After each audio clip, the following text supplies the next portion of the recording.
ใส่ว่าที่ว่านักควงน้อง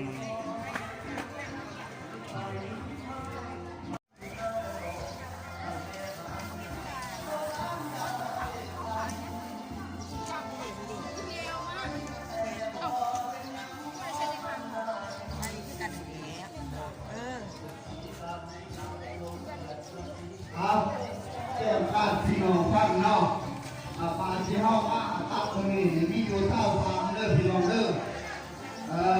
คือเลขก็คือรวมเท่าสามเด้อเท่าสามเลยฮะ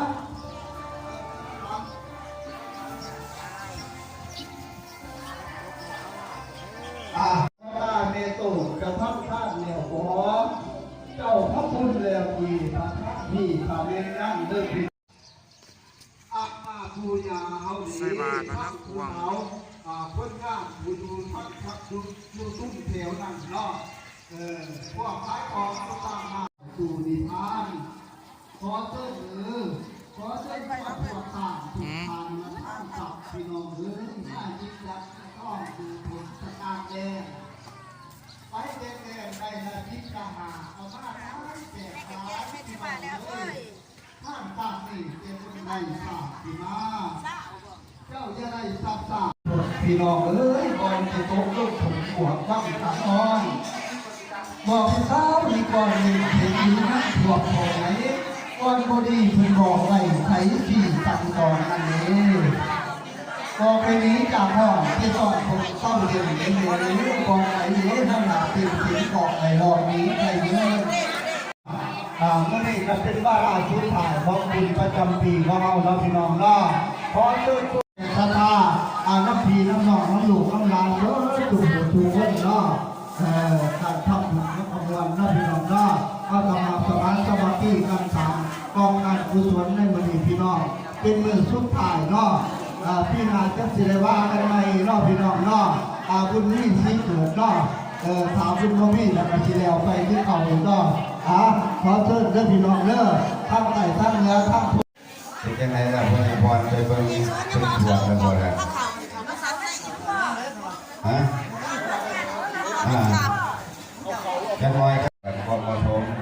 กับไทยซ่องถวายครูบาอาจารย์ตามความเหมาะสมจะคงเก็บไปครับ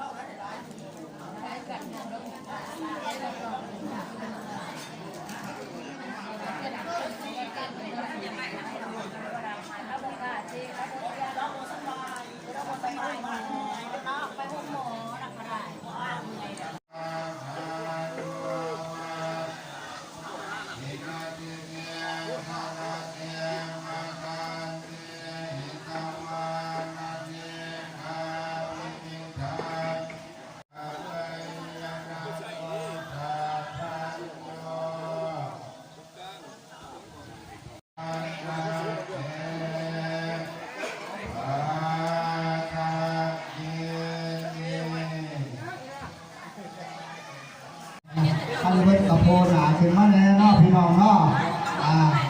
วันพุธวันพุธโอ้ยจะมีศาสตร์ดีเนาะพี่น้องเนาะใช้มาเป็นกระท่านปากเส้กระท่าน